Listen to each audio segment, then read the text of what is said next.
देखो हम इस धरती पे रहते हैं, सुनना ध्यान से। हम इस धरती पे रहते हैं। धरती पर पृथ्वी के पास एक गुण है जिसने उसको हमको जमीन से चिपका रखा है। उस गुण का नाम क्या है? गुरुत्वाकर्षण बल। मेरी डेफिनेशन समझ में आ गई? अभी आवेश मतलब पूरे फर्स्ट बुक के अंदर क्या होने वाला है, ये आवेश ही ना विद्युत क्षेत्र और चुंबकीय क्षेत्र पैदा करेगा। यहाँ कौन ज्यादा है सर? यहाँ पे इलेक्ट्रॉन ज्यादा है प्रोटॉन से। कितना ज्यादा है? एक ज्यादा है, तो इस पे चार्ज होगा -1। चलिए, तो let's start with the topic, with the chapter. तो एक्चुअल में जो आपका 12th का यूनिट नंबर 1 है, इकाई नंबर 1 है, उस यूनिट नंबर 1 में, जिसे हम इकाई 1 भी कह सकते हैं, इकाई 1 में बेटा उस पूरी इकाई का नाम है स्थिर वैद्युतिकी। क्या नाम है पूरी इकाई का? स्थिर वैद्युतिकी। स्थिर वैद्युतिकी, इसको अपन इंग्लिश में बोलते हैं इलेक्ट्रोस्टैटिक्स।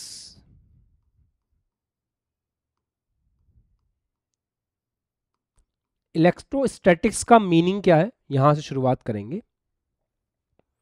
एक चीज और, ठीक है। इलेक्ट्रोस्टैटिक्स का मतलब होता है, इलेक्ट्रो शब्द का मतलब होता है चार्ज, और स्टैटिक्स शब्द का मतलब होता है एट रेस्ट। मतलब रुके हुए आवेश का अध्ययन करना।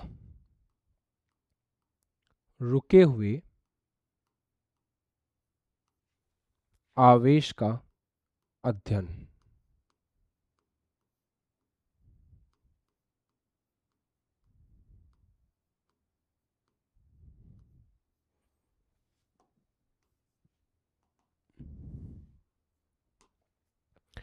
इस इलेक्ट्रोस्टैटिक्स में बेटा, इस स्थिर वैद्युतिकी में 2 चैप्टर आएंगे। चैप्टर नंबर 1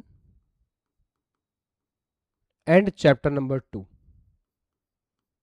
तो अभी मैंने आपको बता दिया है कि इन दोनों चैप्टर में आपका आवेश रुका हुआ रहेगा। मतलब मैं चलाऊंगा नहीं उसको। चैप्टर नंबर 1 में, चैप्टर नंबर 2 में, दोनों ही चैप्टर्स में आपका आवेश क्या होगा? रुका हुआ रहेगा। अब दिमाग में आता है कि सर आवेश क्या चीज़ है, तो वहीं से शुरुआत होती है। तो अब अपन चैप्टर नंबर 1 की शुरुआत कर रहे हैं, हेडिंग लगाएं इसके बाद चैप्टर नंबर 1। और चैप्टर नंबर 1 का नाम है विद्युत आवेश तथा क्षेत्र। नोट्स मेरे साथ साथ बनाते हुए चलेंगे। विद्युत आवेश तथा क्षेत्र।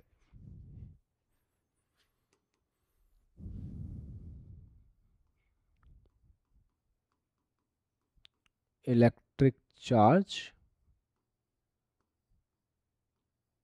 And field. इंग्लिश के टर्म्स के साथ में भी खुद को फैमिलियर रखना है पूरे साल, बहुत ज़रूरी चीज़ होती है। हाँ, जो बच्चे आगे जीवन में पढ़ाई करेंगे, हायर स्टडी सब इंग्लिश में है आपकी। तो इंग्लिश के टर्म्स अगर आप स्टार्टिंग से लेकर लास्ट तक मेरे साथ साथ सुनते चलेंगे, तो आपको फिर अनकंफर्टेबल फील नहीं होगा जब भी आप कॉलेज में जाएंगे, है ना। तो मैं आपको सारे इंग्लिश टर्म्स बताता हुआ चलूँगा, you have to follow that. Okay, let's start. इस चैप्टर का सबसे पहला टॉपिक ले लेते हैं बेटा, और इस चैप्टर का सबसे पहला टॉपिक है चार्ज, जिसे कहते हैं आवेश।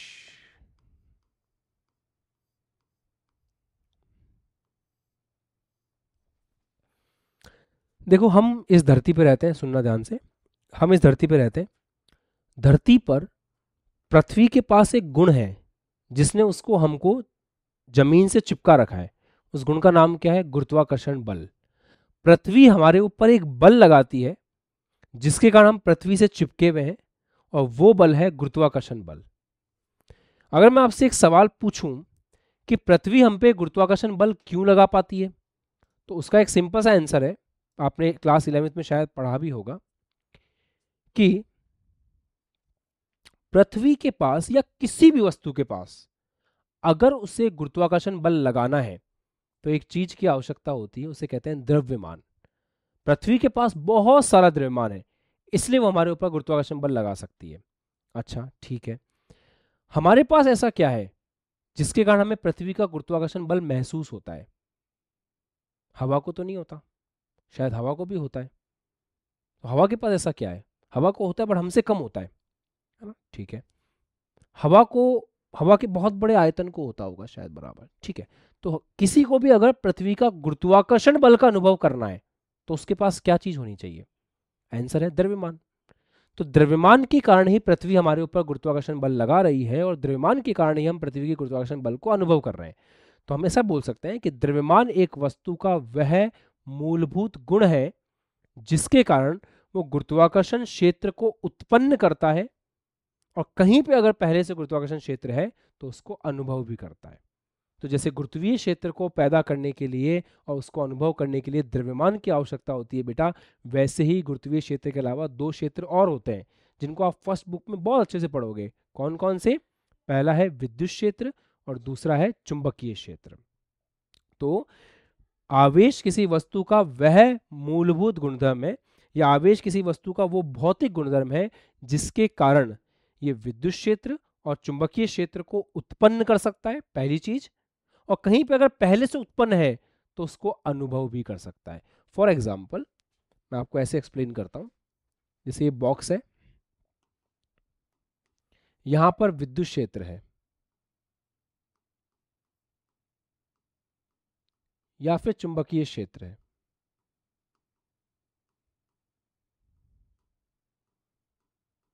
आपने एक ऐसी वस्तु को भेजा जिसके पास आवेश नहीं है।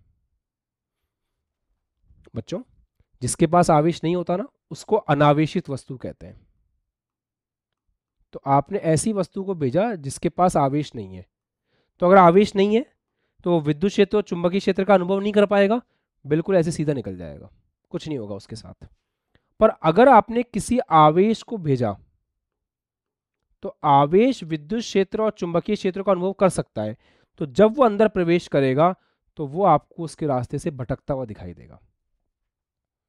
तो इस विद्युत क्षेत्र और चुंबकीय क्षेत्र को अनुभव किसने किया? आवेश ने। और अगर मैं आपसे पूछूं कि इस बॉक्स के अंदर विद्युत क्षेत्र और चुंबकीय क्षेत्र कहां से आया, तो उसके पीछे भी रीजन कोई ना कोई आवेश होगा जो यहां आपको दिख नहीं रहा, कोने में कहीं बैठा होगा, उसी ने विद्युत क्षेत्र या चुंबकीय क्षेत्र को उत्पन्न किया होगा। आई होप आपको डेफिनेशन समझ में आ गई है। अब इसको लिखते हैं। ग्रंथशाला में आ की पेज नंबर 1 पे लिखी हुई है, मैं इसको लिखता हूँ, आप मेरे साथ साथ लिखो, फिर अपन और समझेंगे, ठीक है। तो रेफरेंस में लिख दूंगा ग्रंथशाला का पेज नंबर 1.1 है। लिखे, आवेश किसी वस्तु का वह भौतिक गुणधर्म है, आवेश किसी वस्तु का वह भौतिक गुणधर्म है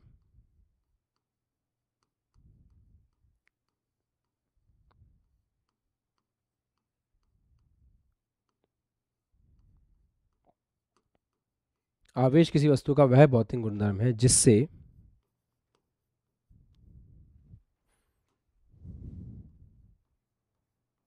यह विद्युत एवं चुंबकीय क्षेत्र को उत्पन्न करती है, यह विद्युत एवं चुंबकीय क्षेत्र को उत्पन्न करती है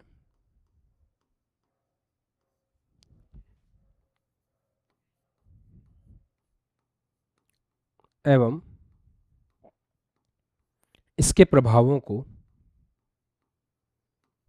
इसके प्रभावों को अनुभव करती है। कहीं पर अगर पहले से विद्युत चुंबकीय क्षेत्र उत्पन्न है तो उसको अनुभव करने के लिए भी क्या चाहिए बेटा? आपको आवेश है। डायग्राम बना लेना, प्रभावों को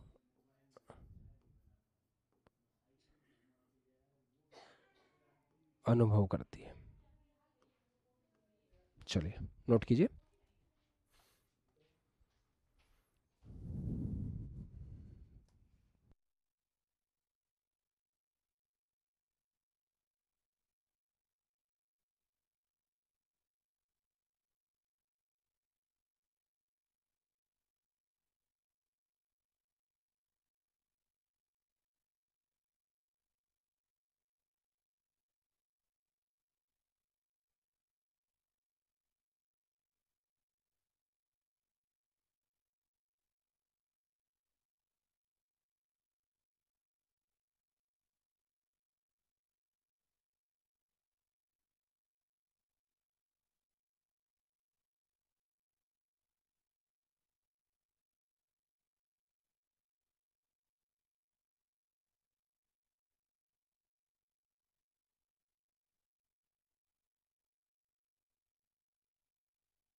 अरुण क्लियर है?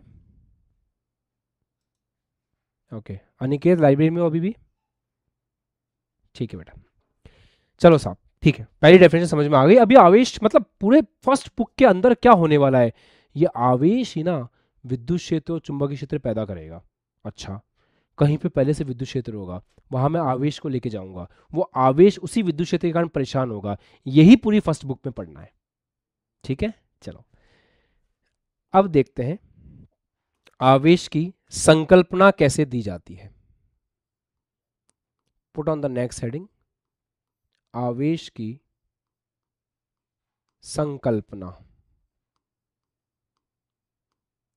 इसे कहते हैं कॉन्सेप्ट ऑफ चार्ज।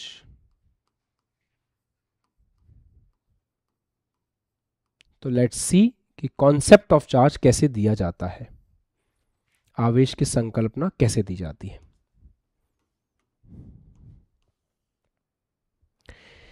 पहले बच्चों इस बात का विशेष ध्यान रखेंगे कि आवेश की संकल्पना सदैव इलेक्ट्रॉन के आधार पर दी जाती है।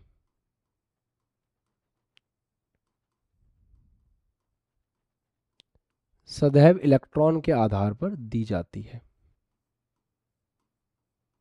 कैसे, मैं आपको समझाता हूं।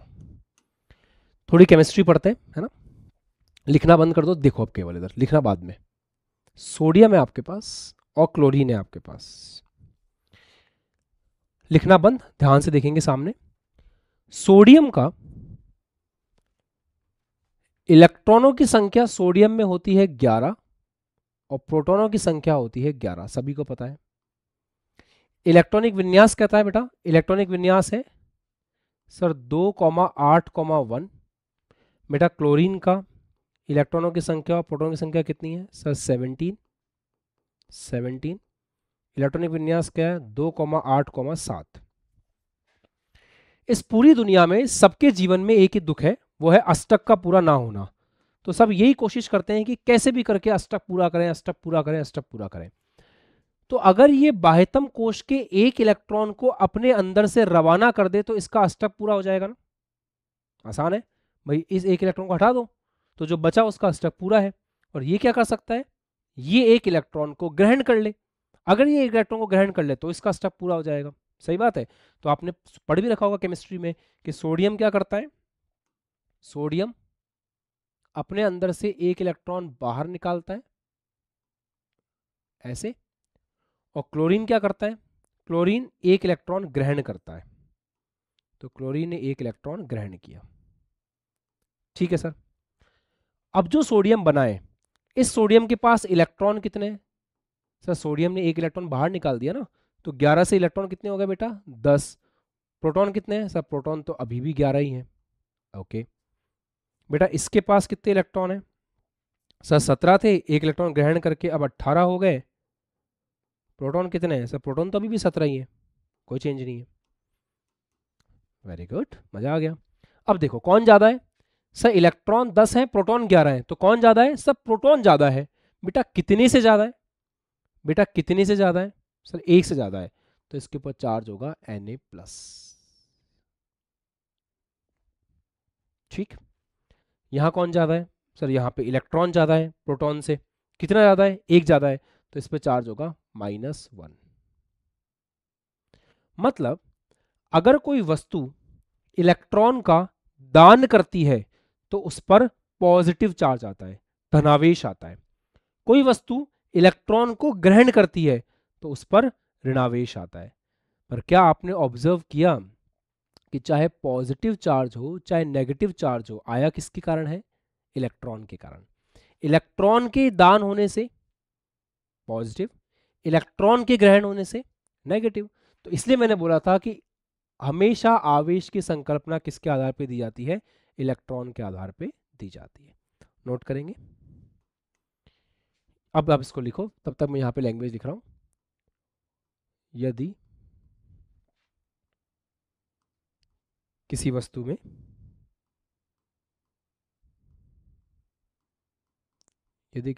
में इलेक्ट्रॉन की हानि होती है, इलेक्ट्रॉन की हानि होती है, तो उस पर इलेक्ट्रॉन की हानि होने पे क्या आ रहा है बेटा, उस पर धनात्मक आवेश आता है, उसका धनात्मक आवेश, जिसे धनावेश भी कहते हैं या फिर प्यारे बच्चों पॉजिटिव चार्ज भी कह सकते हैं।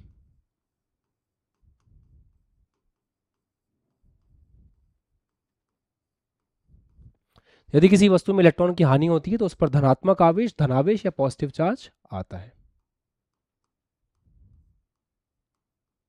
अपनी भाषा में लिखना है, हमेशा रटने वाली विद्या नहीं चलानी है। वो कहते हैं ना, रटन विद्या फलत नहीं, और फलत तो टिकत नहीं, वो बात याद रखनी है आपको हमेशा। अपनी लैंग्वेज अपने हाथ होती है, अपन खुद समझेंगे खुद लिखेंगे। यदि किसी वस्तु में, यदि कोई वस्तु इलेक्ट्रॉन ग्रहण करती है,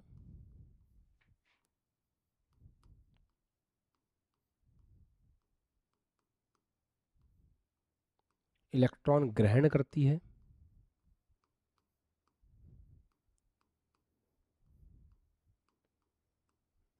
तो उस पर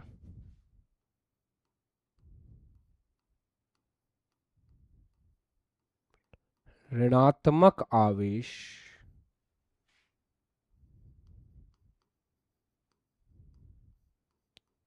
ऋणावेश मतलब नेगेटिव चार्ज आता है।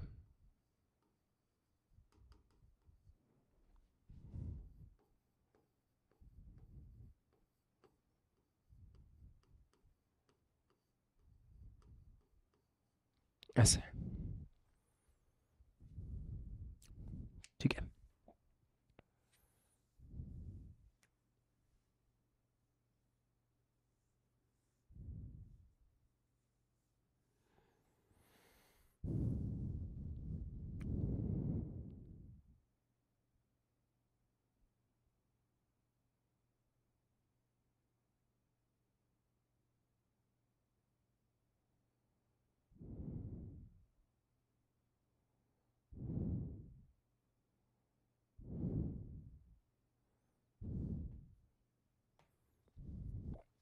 ठीक है,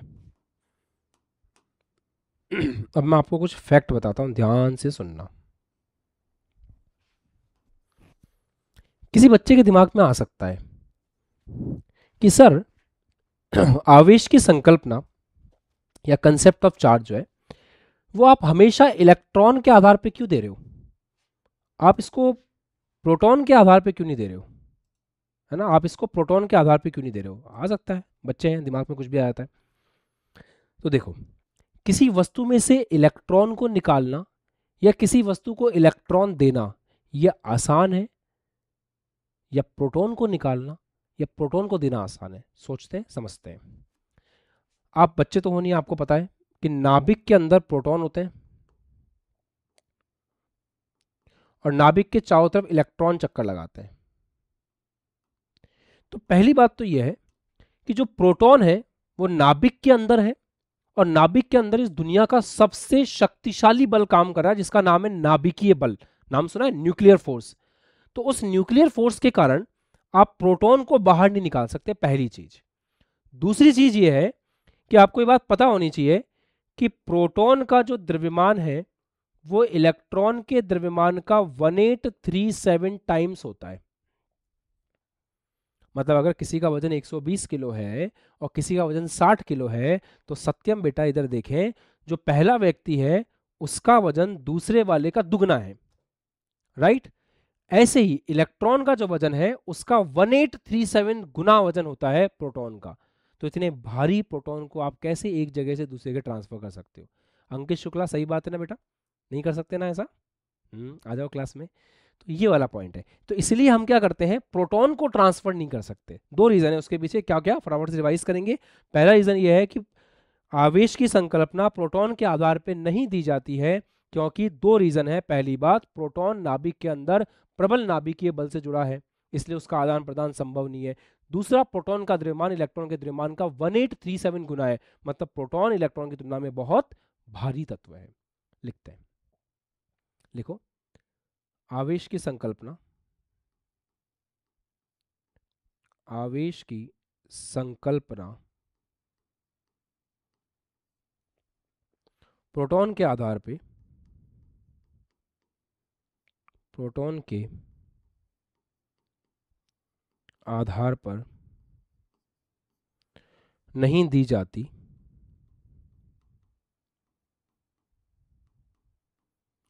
क्योंकि उसके दो कारण हैं।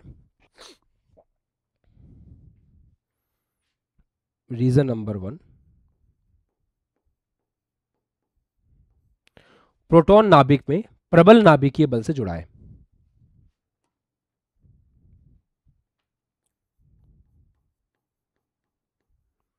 प्रोटॉन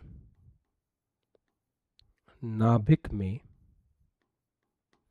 प्रबल नाभिकीय बल से जुड़ा है।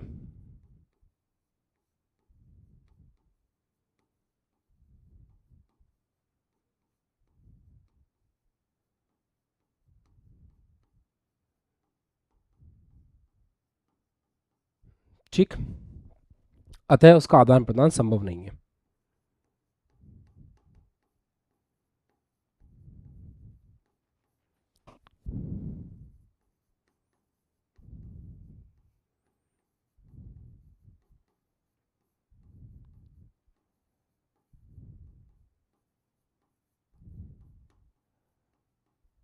डन। रीजन नंबर 2,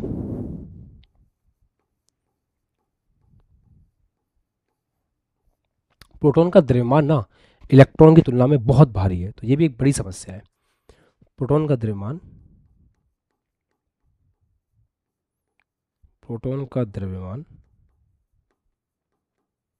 इलेक्ट्रॉन के द्रव्यमान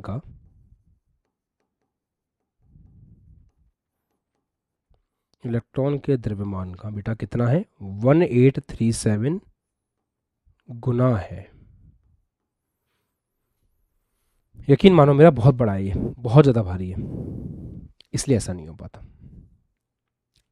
ठीक है, ये अपन ने एक पेज नंबर 1 जो है, एक तरह से आप ही मान सकते हैं कि पेज नंबर 1 अपन ने पढ़ लिया है ग्रंथशाला का।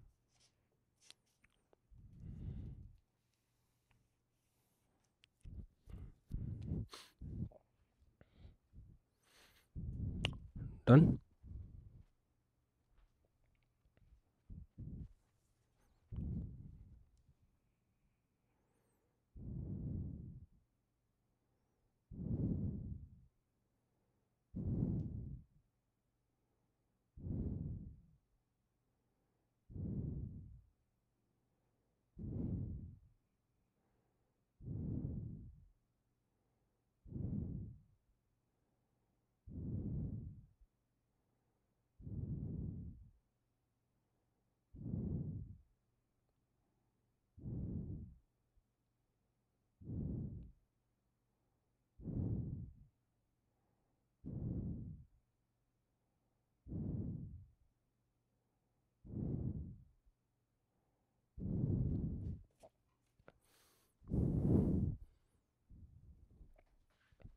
कुछ फैक्ट है, वो लिख लो, आपके काम आएंगे।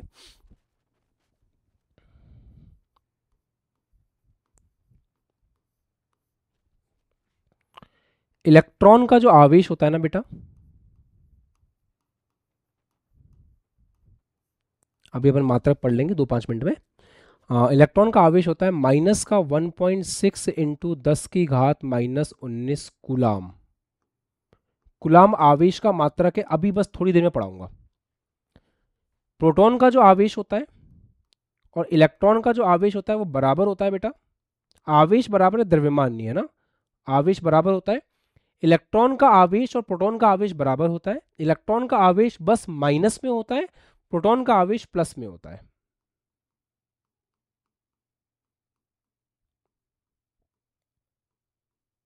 ऐसे, ठीक है।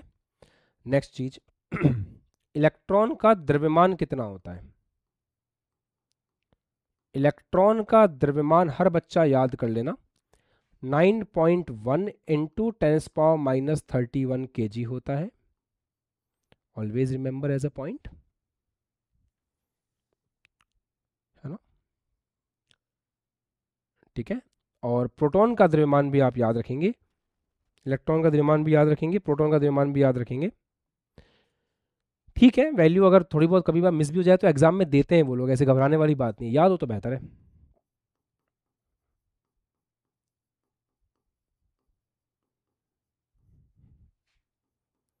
1.67 इंटू 10⁻27 kg।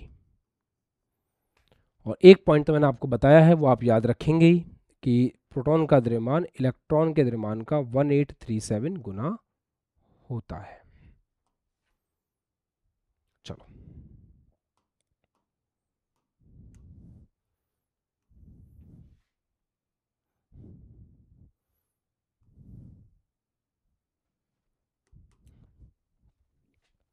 अब आते हैं आवेश के मात्रक पर, यूनिट ऑफ चार्ज पे आते हैं।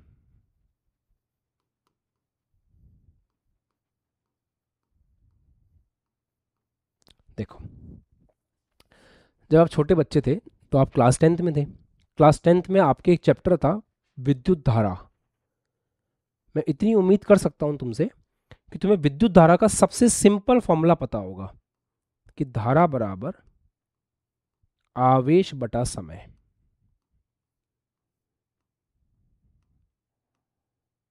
पता है दोस्तों?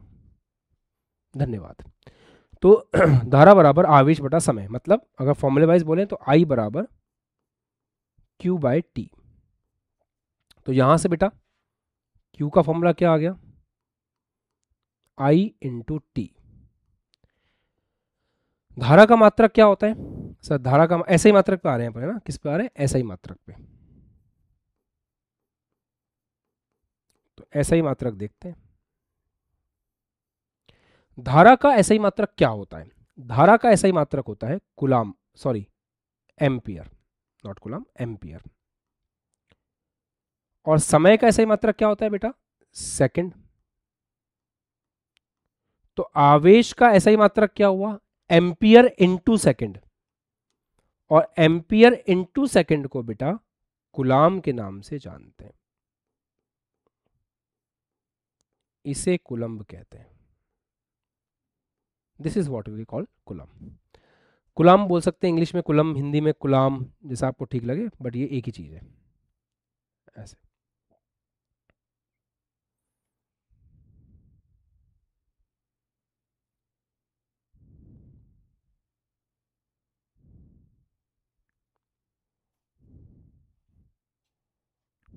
ठीक है। आवेश का एक और मात्रक होता है जिसे कहते हैं सीजीएस मात्रक। एक होता है ऐसा ही मात्रक, एक होता है सीजीएस मात्रक। आवेश का सीजीएस मात्रक होता है स्टैट कूलाम। आवेश का सीजीएस मात्रक होता है स्टैट कूलाम।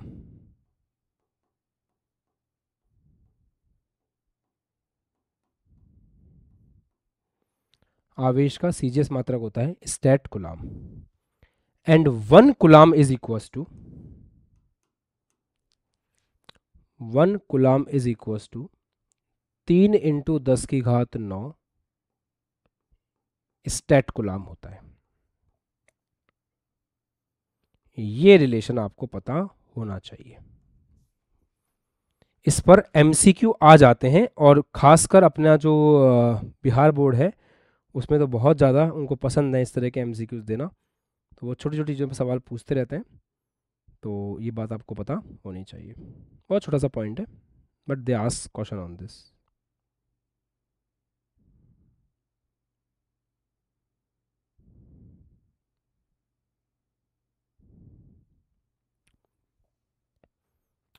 जब छोटी छोटी बातें हो ही रही हैं तो थोड़ी छोटी बातें और कर लेते हैं।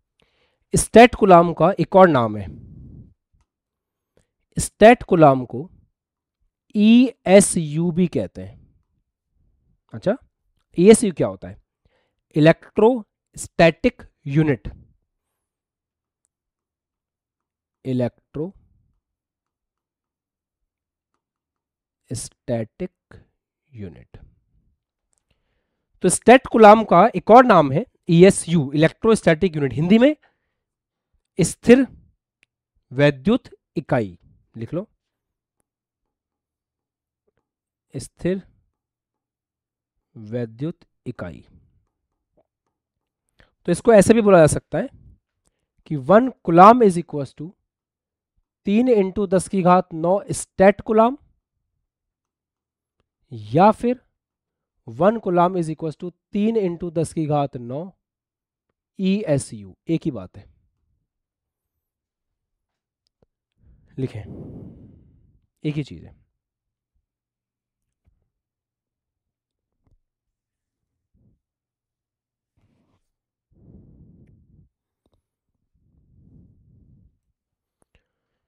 नेक्स्ट पॉइंट, आवेश का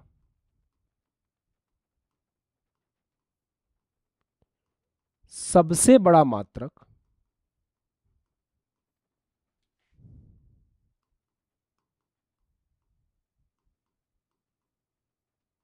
जो आवेश का बेटा सबसे बड़ा मात्रक है ना, वो है फैराडे।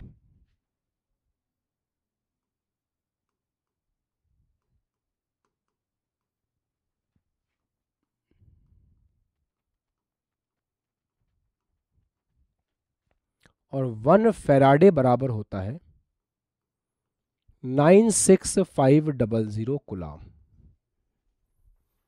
तो एग्जाम में अगर कोई सवाल पूछ ले 1 नंबर में आपसे, आज तो बहुत बेसिक क्लास है, मतलब मैं आज बस शुरू कर रहा हूं, जस्ट स्टार्ट किया है पैटर्न को समझने के लिए, कि आपको थोड़ा सा समझ आए कि किस तरह से हम लोग इस साल स्टडी करने वाले हैं। It's just a little starting, ऐसा मान के चलें। तो 1 faraday is equal to 96500 coulomb. थोड़ा सा ऐसे ही आपकी इंटेलिजेंसी को बढ़ाने के लिए एक बात बताता हूँ। 1 फैराड के लिए याद रखना, यह है 1 मोल इलेक्ट्रॉनों के आवेश के बराबर होता है। यह केमिस्ट्री की बात है, यह 1 मोल इलेक्ट्रॉनों का आवेश है। तो अगर कोई आपसे पूछे कि 1 मोल इलेक्ट्रॉनों का आवेश कितना होता है, अपन इसको नेक्स्ट क्लास में समझ भी लेंगे कि कहाँ से आया, बट 1 मोल इलेक्ट्रॉनों का आवेश कितना होता है, 96500 कूलाम, इतना होता है। नोट कर लीजिए बेटा।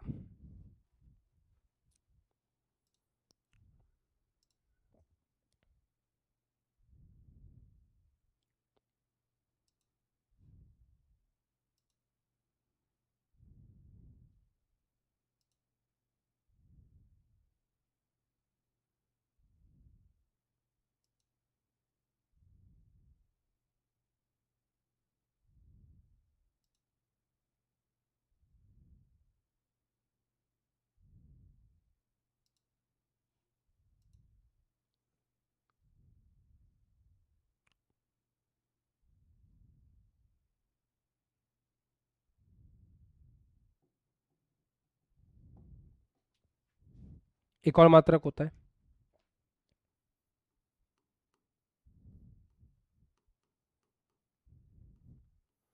इसको बोलते हैं EMU या फिर एब कूलाम। क्या बोलते हैं इसको, EMU या फिर एब कूलाम। एब कूलाम या EMU का मतलब क्या है, इसकी फुल फॉर्म बताता हूं आपको मैं, इलेक्ट्रो मैग्नेटिक यूनिट। ये है बेटा इलेक्ट्रोस्टैटिक यूनिट, है ना, और ये है इलेक्ट्रोमैग्नेटिक यूनिट, विद्युत चुंबकीय मात्रक। तो ये क्या हुआ, ये हुआ विद्युत चुंबकीय मात्रक। यू मस्ट रिमेंबर कि 1 कूलाम इज इक्वल टू होता है 1/10 EMU, या फिर आप ऐसा बोल सकते हो कि 1 कूलाम इज इक्वल टू होता है 1/10 एब कूलाम, ऐसा। लिख लो, याद करना है। यूनिट्स में तो कुछ है नहीं ना, यूनिट्स तो बस याद ही करनी है। श्रेयांश लिख नहीं रहे हो? नोट्स बनाना इंपॉर्टेंट है, अगर नोट्स नहीं बनाओगे तो फिर एग्ज़ाम टाइम में दिक्कत होगी। और क्लास के बाद अगर नोट्स बनाने का सोच रहे हो तो टाइम वेस्ट होगा। तो क्लास के साथ साथ नोट्स बनाते हुए चलना है, ज़्यादा बेटर है। मतलब बहुत मुश्किल होगा मेरे साथ पूरे साल वीडियो कॉल पे पढ़ाई कर पाना आप लोगों के लिए, बहुत मुश्किल होगा। बट अगर ये कर पाए तो रिजल्ट अपने आप आएगा, घबराहट बिल्कुल खत्म हो जाएगी एग्जाम टाइम के अंदर, सब कुछ आता होगा आपको। कल से बहुत सारे बच्चे कैमरा ऑफ करके बैठेंगे पता है मेरे को, पर जिनका कैमरा ऑन रहेगा लास्ट में रिजल्ट उन्हीं का आएगा। सिंसियर, सिंसियरिटी जरूरी है, डिसिप्लिन जरूरी है ना।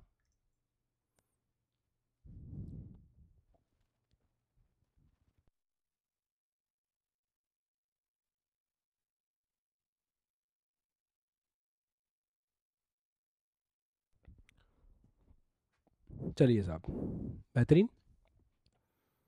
अब कुछ अन्य चीज़ें हैं, अन्य मात्रक और भी हैं, वो देख लेते हैं।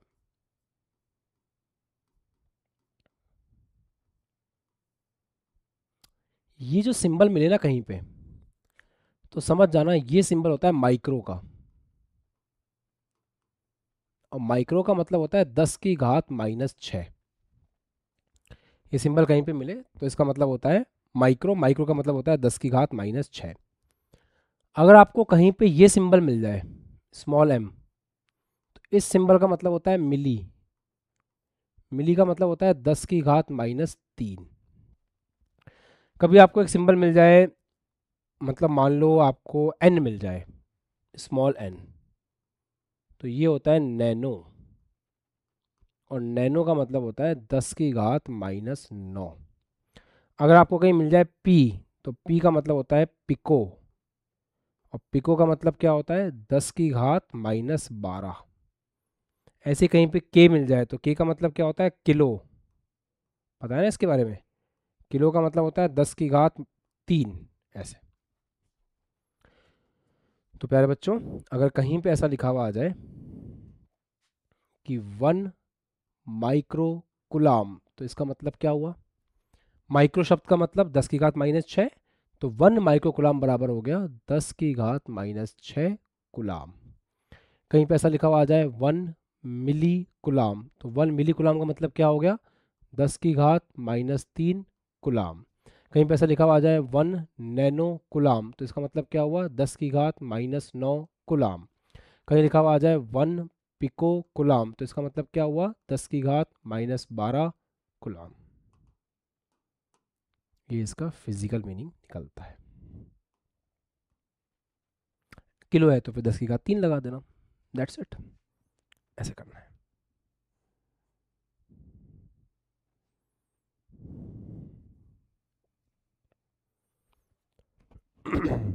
तो ये आपने सीखा कि आवेश क्या होता है,